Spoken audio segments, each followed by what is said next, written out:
la capitale japonaise ne ressemble à aucune autre ville au monde. Située sur l'île principale de l'archipel japonais, l'agglomération de Tokyo s'étend sur 50 km. Littéralement, Tokyo signifie « capitale de l'Est ». C'est la ville la plus peuplée au monde. La capitale japonaise constitue l'hypercentre d'une mégalopole qui s'étend sur 1200 km. Plus de 180 millions de personnes, soit 80% de la population japonaise, vivent sur cette bande de terre coincée entre mer et montagne. La ville de Tokyo est un miracle, né de la volonté de ses habitants qui ont toujours su se relever et progresser après chaque catastrophe.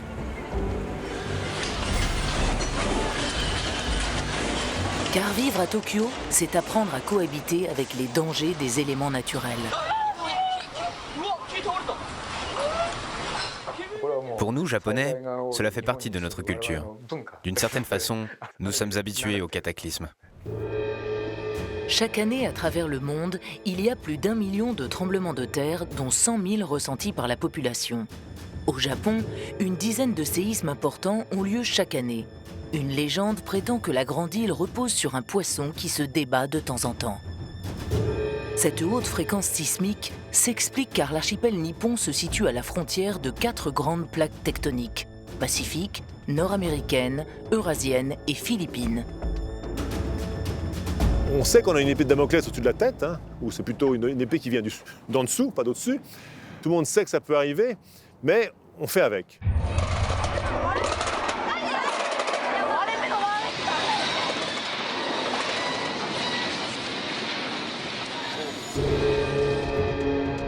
Au large de Tokyo, la plaque pacifique se déplace de 8 cm par an vers l'ouest. Ce phénomène, appelé subduction, se traduit par les séismes les plus violents qui soient.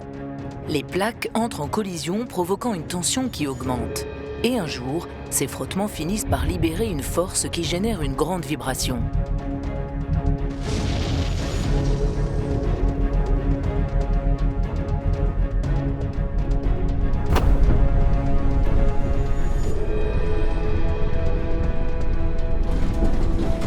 Des scènes comme celle-ci, les Tokyoïtes en vivent régulièrement. Et ça n'est pas près de changer, au contraire. Car dans la région de Tokyo, le nombre de séismes est de plus en plus important. Et ils peuvent être d'une grande intensité.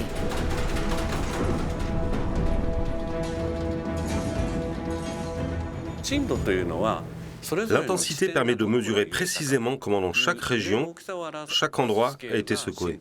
Au Japon, l'intensité de la secousse se mesure grâce à l'échelle de Shindo.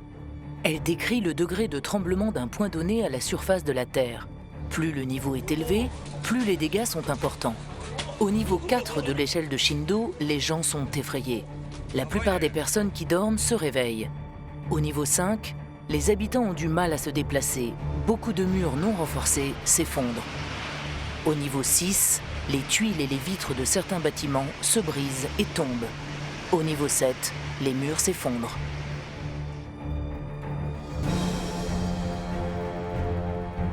L'archipel subit 20% des plus violents séismes de la Terre. La ville de Tokyo est construite dans une plaine, une zone particulièrement vulnérable car elle repose sur un sol saturé en eau et d'une faible densité. Vous voyez sur cette carte, plus c'est rouge, plus les secousses vont être grandes. Les zones bleues correspondent aux espaces qui ne seront pas trop secoués. C'est ironique, mais les terres où il est facile de construire et de vivre, et les terres susceptibles d'être secouées, sont les mêmes. Malgré tout, c'est ici que les Japonais ont décidé d'ériger leur capitale, car le terrain est vaste et plat. Il offre également un accès à la mer. En fait, les Japonais n'auraient pas pu trouver pire endroit pour bâtir cette ville. Et pourtant... Jadis appelé Edo, Tokyo est à l'origine un petit village de pêcheurs qui, au fil des siècles, va prendre de l'importance. La majorité de ses habitants vit dans des maisons traditionnelles japonaises construites en bois et peu chères. À chaque tremblement de terre, ces petits bâtiments et leurs lourds toits de chaume s'effondrent. Les Tokyoïtes les reconstruisent inlassablement en attendant le séisme suivant. Pour autant, à Tokyo, le génie des bâtisseurs est sollicité depuis toujours. Pas question que les édifices importants comme les palais ou les temples s'effondrent à chaque secousse. Les temples bouddhistes du Japon comptent parmi les plus vieilles constructions en bois du monde. Elles ont la particularité d'être construites de façon à offrir une étonnante résistance aux fréquents séismes qui secouent le pays. Avec les pagodes, dès le 7e siècle, les bâtisseurs cherchent à construire toujours plus haut et toujours plus solide. Pour cela, ils mettent au point une technique d'une grande ingéniosité. Les grands temples, les grands sanctuaires en bois ne sont pas fondés. Très peu de fondations. Souvent, les bâtiments sont posés, des gros poteaux parfois énormes, sont posés sur des grosses pierres ou sont à peine enfoncés dans le sol. Ça, c'est globalement toute la structure depuis 1500 ans au Japon. Le pilier central de la pagode n'est rattaché qu'au dernier niveau. Il est indépendant des niveaux inférieurs.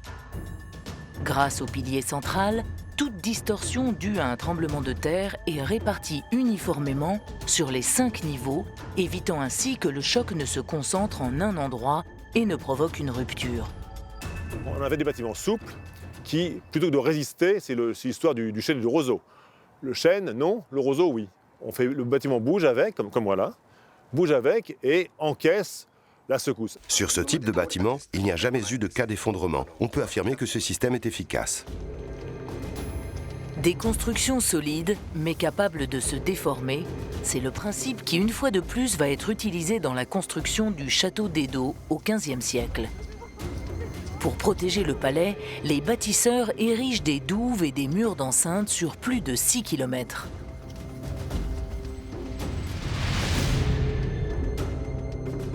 Composé de blocs de granit pesant plusieurs tonnes et emboîté comme un puzzle, le mur résiste admirablement aux fréquentes secousses. Lorsque le séisme s'arrête, les blocs retrouvent leur place initiale.